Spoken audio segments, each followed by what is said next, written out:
Il y a bien longtemps, dans le pays d'Égypte, un roi craignait la croissance du peuple d'Israël.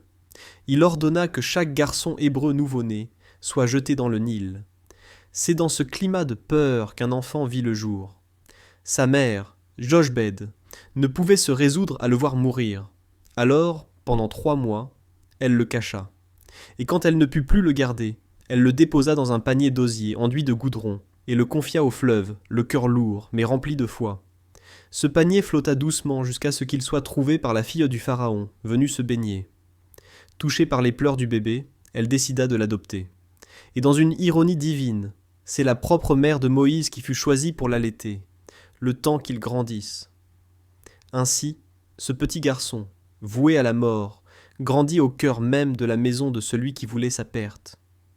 Moïse fut élevé parmi les princes, dans le luxe et la culture égyptienne.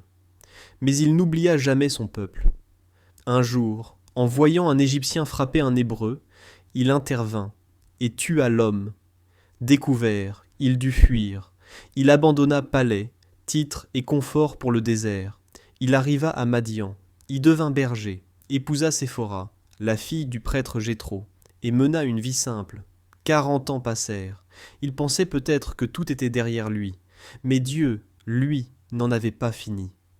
Un jour, alors qu'il faisait paître les troupeaux près du mont Horeb, Moïse aperçut un buisson en feu, qui ne se consumait pas. Il s'approche, et une voix l'appela. « Moïse, Moïse !» Il répondit.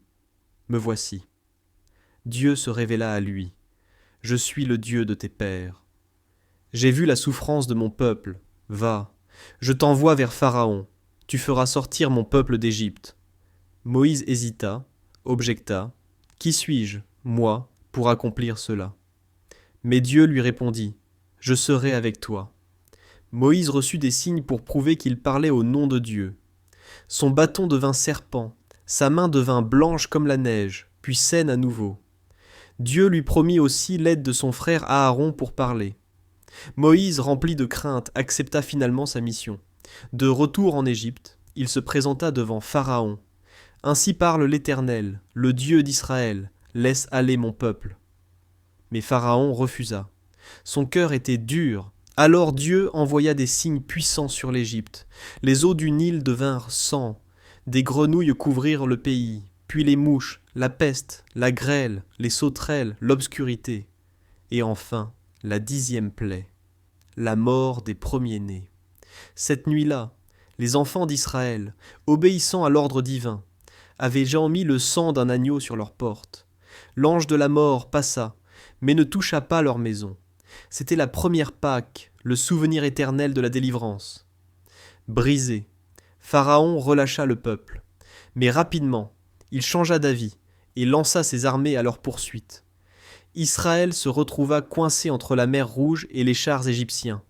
Le peuple paniqua, mais Moïse leva son bâton, et les eaux s'ouvrirent. Un passage sec se forma. Les enfants d'Israël traversèrent. Lorsque l'armée de Pharaon tenta de suivre, les eaux se refermèrent. Ce jour-là, Dieu délivra Israël avec puissance. Commence alors la longue marche dans le désert. Le peuple murmura souvent, regrettant l'Égypte. Mais Dieu pourvut. Il donna de l'eau, de la manne, des cailles, et guida le peuple avec une colonne de nuée le jour, une colonne de feu la nuit. Au mont Sinaï, Moïse monta pour rencontrer Dieu. Il resta 40 jours sur la montagne, et Dieu lui donna les 10 commandements, écrits de sa propre main sur des tables de pierre. Mais en bas, le peuple impatient se détourna. Il fondit l'or qu'il possédait et fabriqua un veau d'or. Moïse, en redescendant, vit le péché de son peuple. Dans la colère, il brisa les tables, mais encore quand il intercéda. Il supplia Dieu de pardonner, et Dieu, fidèle, renouvela son alliance. Moïse continua de guider le peuple pendant 40 ans. Il supporta leurs plaintes, intercéda pour eux, les instruisit, les jugea. Il vit la rébellion de Corée, la morsure des serpents brûlants, les victoires contre les ennemis, la manne quotidienne, la gloire de Dieu remplir le tabernacle. Mais un jour, alors que le peuple avait encore soif, Dieu lui dit de parler à un rocher pour en faire jaillir de l'eau. Moïse, irrité, frappa le rocher. L'eau sortit, mais Dieu fut attristé. Moïse n'avait pas obéi pleinement. Il lui annonça qu'il ne conduirait pas le peuple dans la terre promise. Lorsque les 40 ans furent écoulés, et que le peuple s'apprêtait à entrer en Canaan, Moïse monta sur le mont Nebo.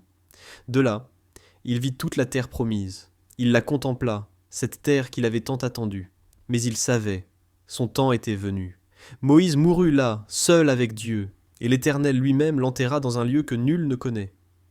La Bible dit qu'aucun prophète ne s'est levé en Israël comme Moïse, que Dieu connaissait face à face. Moïse, c'est l'histoire d'un bébé condamné, devenu prophète, d'un fugitif, devenu intercesseur, d'un homme ordinaire, utilisé pour l'extraordinaire. Il a douté, il a eu peur, il a échoué. Mais il a dit « Oui », et Dieu a fait le reste. Toi aussi, Dieu t'appelle. Peut-être pas dans un buisson ardent, mais dans ton cœur. Il ne cherche pas des héros sans faille, il cherche des cœurs disponibles. Et s'il a pu faire traverser une mer à un peuple, il peut t'ouvrir un chemin là où tu ne vois que des murs. Merci d'avoir écouté cet épisode de la Bible racontée. Si cette histoire t'a touché, abonne-toi, partage-la et reviens pour découvrir la suite du voyage biblique.